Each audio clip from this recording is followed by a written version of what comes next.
Hello అండి, అందరూ ఎలా ఉన్నారు? నాకు కామెంట్ చేసి చెప్పండి. సో, ఇవాళ వీడియో ఏంటంటే మా పిల్లలతో నేను ఎలా పనులు చేసుకుంటున్నాను అనేది చూపిస్తాను.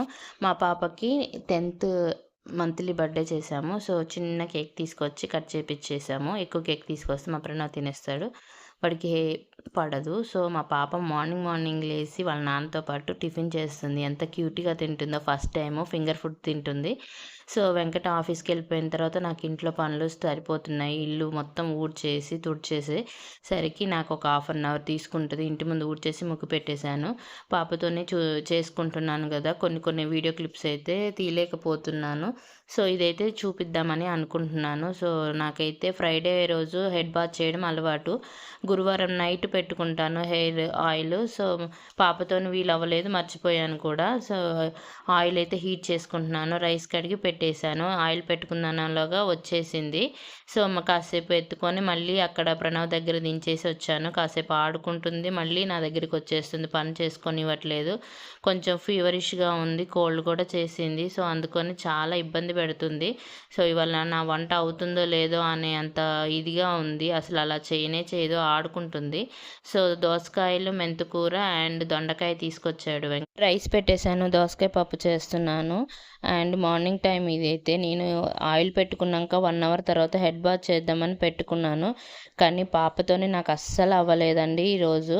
మధ్యాహ్నం 3:30కి అలా కొంచెం పాప రిలీఫ్ అయ్యి బాబుతోని ఆడుకుంటుంది.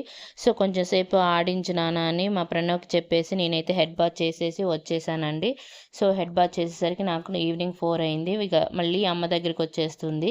ఎక్కడ కనిపిస్తే అక్కడికి పరిగెత్తుకుంటూ రావటమే. సో, ఈవినింగ్ టైంలో ఓన్లీ పప్పుతో కాకుండా దొండకాయ ఫ్రై అని స్టార్ట్ చేస్తున్నాను. ఇక్కడ కౌంటర్ టాప్‌లో కట్ చేద్దామని చెప్పి కౌంటర్ టాప్ క్లియర్ చేస్తున్నాను.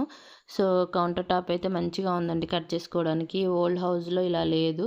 సో, నాకు అది గుర్తొచ్చి హ్యాపీగా ఫీల్ అవుతున్నాను. దొండకాయలు కట్ చేయడం అయిపోయింది. ఒక ఆనియన్ కట్ చేసి కూర అనేది పొయ్యి మీద వేద్దాం అనేలోగా మళ్ళీ ఒకసారి వచ్చేసింది మా పాప. మళ్ళీ కాసేపు ఎత్తుకున్నాను, కాసేపు దించాను. సో, ఈలోగా అయితే మళ్ళీ వాళ్ళ అన్నతోని ఆడుకోవడం స్టార్ట్ చేసింది. అందుకే నేను కూర తాలింపు చేసేస్తున్నాను. తాలింపు చేసి దొండకాయలేసాను. నా రెసిపీస్ అన్నీ చాలా సింపుల్‌గా ఉంటాయండి. దొండకాయ ముక్కలు మగ్గేలోగా కొంచెం రైస్ అనేది కడిగి పక్కకు పెడితే కొంచెం సేపు నానుతుందని రైస్ కడిగి పక్కన పెట్టేశాను. పసుపు, కారం, ఉప్పు, అల్లం వెల్లిపాయల పేస్ట్ వేసి దొండకాయలకి పట్టించేశాను. అవి కొంచెం మగ్గిన తర్వాత కొంచెం వాటర్ యాడ్ చేస్తే అచ్చంగా ఆయిల్‌లో ఫ్రై చేసిన కర్రీలాగా కాకుండా కొంచెం హెల్తీగా ఉంటుంది కదా! సో, అలా ప్రిపేర్ చేశాను. రైస్ పెట్టేశాను. కిచెన్‌లో కాసేపు ఉండేసరికి మొత్తం చెమటలు కమ్మేసాయి నాకైతే. మార్నింగ్ టైంలో అయితే గాలొస్తుంది. నైట్ టైంలో రాదు. బెడ్‌షీట్ చేంజ్ చేశాను. పాపకు స్నానం కూడా చేంజ్ చేశాను. సాయంత్రమైనా కనీసం దీపం పెట్టుకుందామని తులసి కోట కాడ దీపం పెట్టేశాను.